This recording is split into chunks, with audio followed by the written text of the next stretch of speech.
do that, which would mean the money comes off of the books, and then the Jaguars don't owe him anything. They can try and trade him, which means they would have to take on part of the salary that's guaranteed.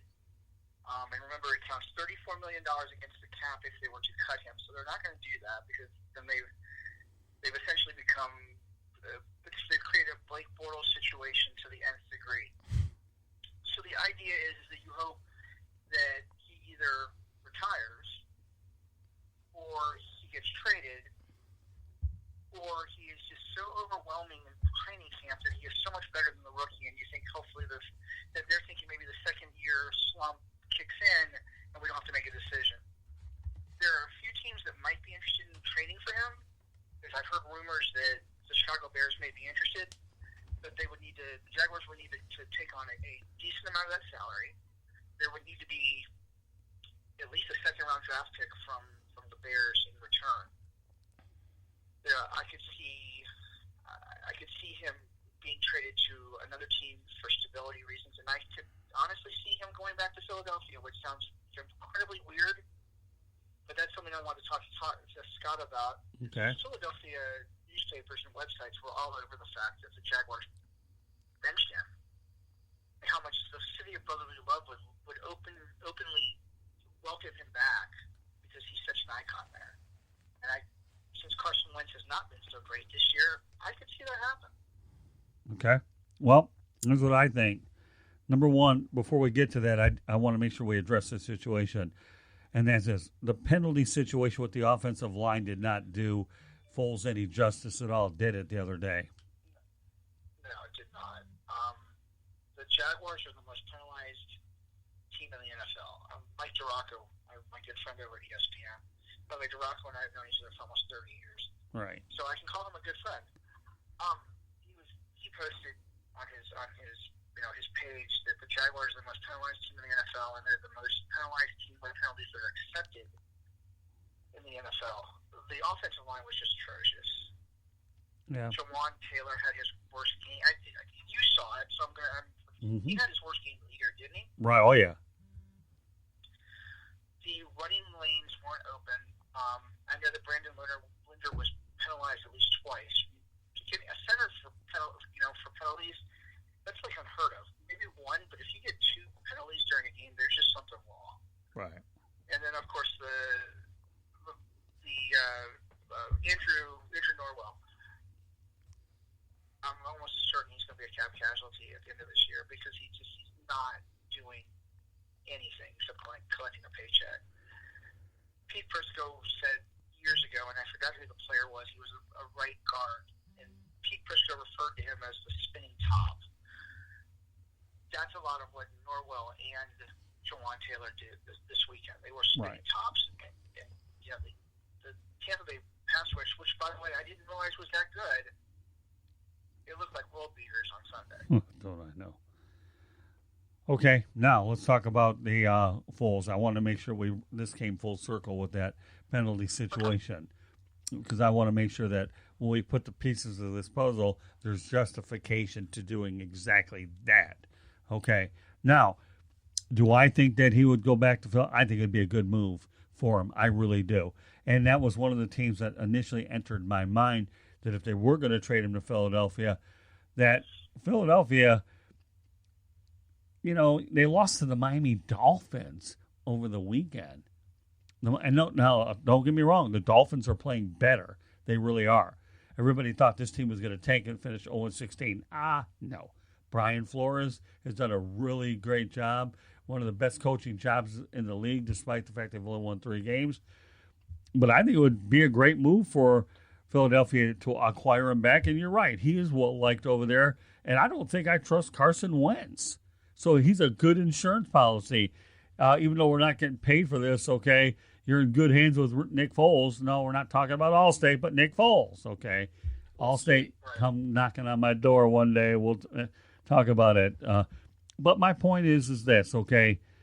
If there indeed, like you're telling me, was some kickback from the Philadelphia and some of their newspapers and websites about the fact that, the wrong quarterback was traded, then, yeah, I think it would be a great move if the Jaguars traded him back to Philadelphia and try to get some sort of compensation for him. Now, what will it do dollars and cents monetarily? TBD. I don't know. That's where you have to make it interesting. I know a lot of teams will go ahead, trade a guy that was overpaid. Remember what Cleveland did a while back when they went ahead and brought on Brock Osweiler, never even put him on the roster, and gave away draft choices. And that's happened in a lot of leagues where take on the money and we'll give you a draft choice to get it off our chest. I can think of numerous instances where that's taken place, but I think it would be ideal for Philadelphia to acquire Foles back. I agree. By the way, when you're talking about the Dolphins, it's really bad to think that right this moment the Jaguars are the worst team in the state of Florida. The Dolphins have Cincinnati, the Jets, and the Giants still on their schedule, and they probably will win all three of those. When you look at the landscape of how the state of Florida was supposed to be, the Jaguars right now are the worst team. Right. It's unreal. So Lewis has a question for you. Yeah, David, so I know Wentz has a large contract as well as Foles. How do they if hypothetically he goes there, how do they handle that quarterback situation in your approximation? Okay, so it's $50.1 million guaranteed. I know it's $34 million. Actually, I can do this right now while I'm talking to you guys. It's $34 million against the cap next year if they were to cut him. And I think that your numbers were pretty solid, Lewis, in how much he's going to make in base salary for next year. I think you said what, $15 million? Mm-hmm. Okay, so it's an $88 million deal, $51 million guaranteed. It's $22 million for next year. That's what it amounts to. No team is going to sit a $22 million quarterback on week one of the season if he's still on the roster. According to Big Cat Country, and I like a lot of things they do. Sometimes I question it, but they broke down the money situation for you, so maybe this will help you out a little bit. Can they cut him? The short answer would be yes, but they would have to eat $33.8 million in dead money. If they want to trim their salary, it costs them $11 million more to outright release him than it would be to keep him on the roster, especially if you're going to pay him $22 million for his base salary for 2020. They can trade him, and the Jaguars would basically eat $18.5 million in dead money, and they will get $4 million in cap release unless they can find somebody to pick up half of that contract. Right. I So agree. maybe that helps out a little bit. And I earmarked this because I knew this might be something we talk about. And they were talking about the Osweiler deal that you were talking about, Scott, where they gave him the massive contract, and then they had to dump salary. They had to get the Browns to give up the second-round pick. So it's a lot like the NBA where they have teams that take on dead salary so that they can basically approximate an even trade. I think that's how that works. Help me out with that a little bit. Well, I mean, the reality is I know where you're going with the whole thing. And in the reality, my gut feeling is I don't think that they can move him in year number 2. I really don't. Because think about it. God forbid, okay, let's look at this scenario, guys, okay?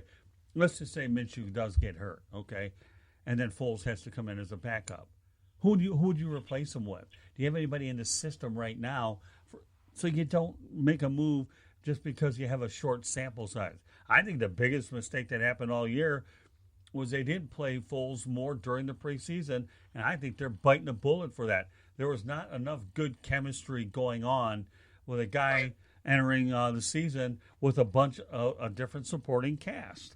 Now, I understand why they did it out of precaution, and outside of that, past the DJ Chark in the beginning, there was never any chemistry from the beginning. So I think that with all this emotion going on here, okay, see what Minshew can do for another 4 games. Let's not lose sight of the fact that he was 4-4 as a starter, and if he had to play so poorly in London, he'd still be the starter. So let's not discount that fact either. You know what I mean? And I think that that's the one thing that cannot get lost in all this conversation. So I don't think trading Foles is a good move.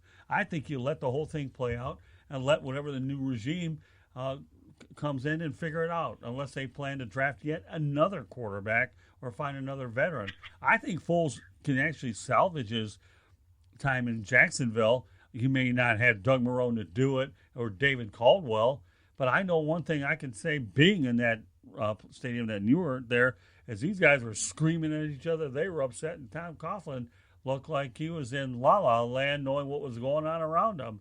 And these guys were frustrated to lose to the Tampa Bay Buccaneers. I walked in there, and it looked like a loud war zone. Maybe not that bad, but they were notably upset for a team that they should have beaten on their own home field, and it didn't work out that way. But that's what we'll – go ahead.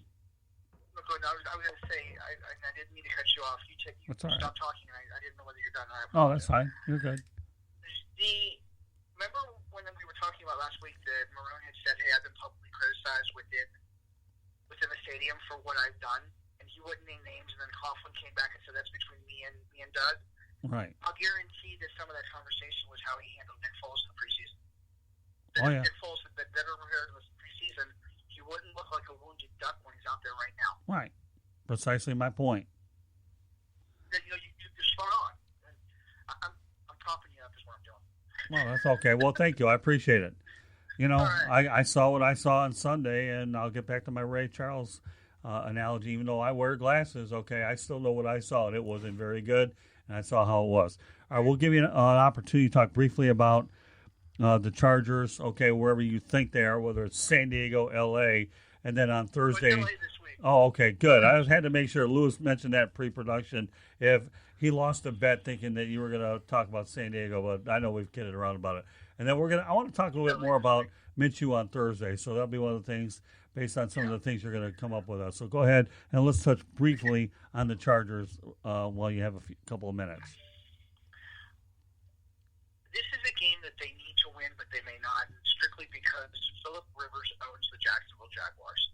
Okay. Every single game, it doesn't matter whether they're losing or winning. And by the way, the Los Angeles Chargers play them very well every year. Philip Rivers has just made a career out of assaulting the Jaguars secondary, and that's something that we have to be very cognizant about. The Right. secondary last week didn't look good. I don't know what the status is yet of Ronnie Harrison. We'll know more tomorrow. But this is a game that honestly they have to win, and I say it more so now because Ron Rivera got fired today. Right. We really thought he was going to at least last till the end of the year. I mean, the writing was on the wall. He was gone. Like, if they're willing to go ahead and get rid of Ron Rivera in Carolina, I'm pretty sure that if they lose abusively this weekend to the Chargers, there's probably a pink slip waiting at the end of the game. Yeah, I don't know. That's interesting. I mean, obviously, it seems like Rivers is an interception-throwing machine. One would think he'd be getting better with age, not worse. But that's something we can probably continue on Thursday. Don't you know the quarterbacks come to Jacksonville and automatically they drink the truth serum and the fountain they use it, they're fine? That's funny. Yeah, I don't know. Jameis Winston had a truth serum and didn't do me any good over the weekend, but that's for another day. Definitely. Jameis Winston got a win and looked bad doing it, and he has a lot of weapons. But, yeah, I don't know. We'll see.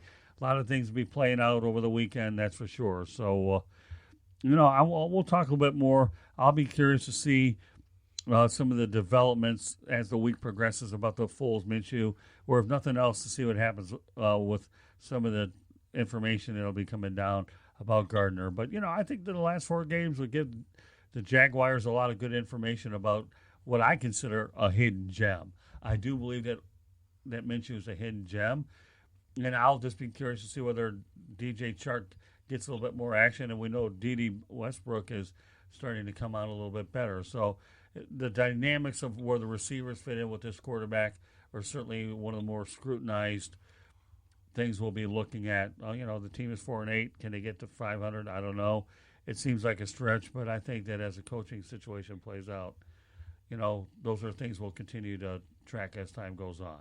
So, anything else you want to add to close it on the this run-heavy team that the Chargers are? No, not yet. Let's wait till Thursday, and we'll talk more about it. Plus, when I go back to the